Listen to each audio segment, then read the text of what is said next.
Joins me now from Orlando, Florida. Ashley, thanks so much for joining us. As you've explained, the last few days, extremely painful, extremely difficult. Did you get any kind of warning on Thursday that this was going to play out? Because I've heard from some asset managers that on Slack channels and WhatsApp groups, there were concerning comments that perhaps were pointing to this playing out. Yeah, thank you so much for having me. No, on Thursday, we didn't have any advance notice. We found out when the media started reporting on it late in the afternoon. Are you able to access your deposits now, today? What was it different for you today? We do. Yeah, we were able to log into SVB about an hour ago. We've been trying all morning and we weren't able until an hour and a half ago. And we have initiated a few wires to different banks that we're diversifying ourselves into. Are you trying to exit completely out of SVB? And did you have a cap of $250,000? I mean, the messaging is that all deposits will now be backed. Is that your experience? Yes. So, we had quite a bit of money in SVB, but it was a small amount of cash, considering all of our assets. We are now diversifying to several, in our mind, too big to fail banks. We do bank with First Republic as well, but we've decided to diversify our capital across to Chase, BofA, and Wells Fargo. Yeah. So you want to end your relationship with SVB. You find it far too risky at this stage to continue, despite the federal government's assurances that they will be stepping in.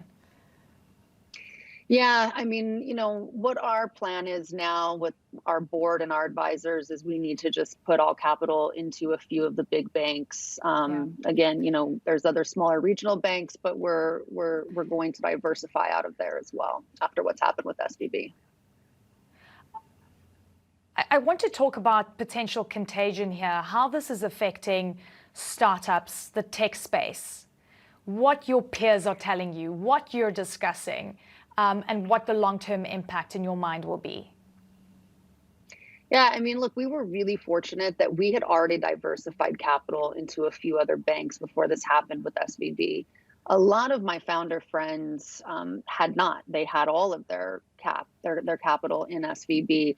And so, they were concerned, are they going to be able to make payroll? What do we do? So now, there is this fear going forward of, you've seen that some of the other Signature Bank and First Republic was down by like 70% this morning. And so a lot of founders are really unsure, like, what do we do next? How do we diversify? And what is our plan if this happens to another bank?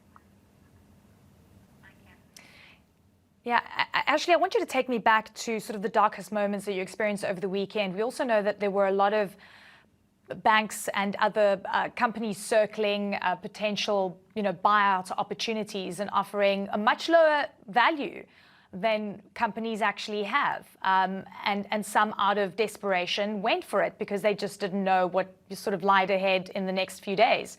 It took the federal government about 48 hours to make the decision to back deposits.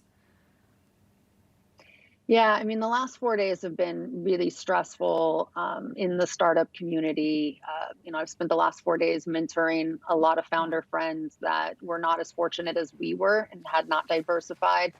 So really, with SVB going down, that was the heart of, the ecosystem for technology.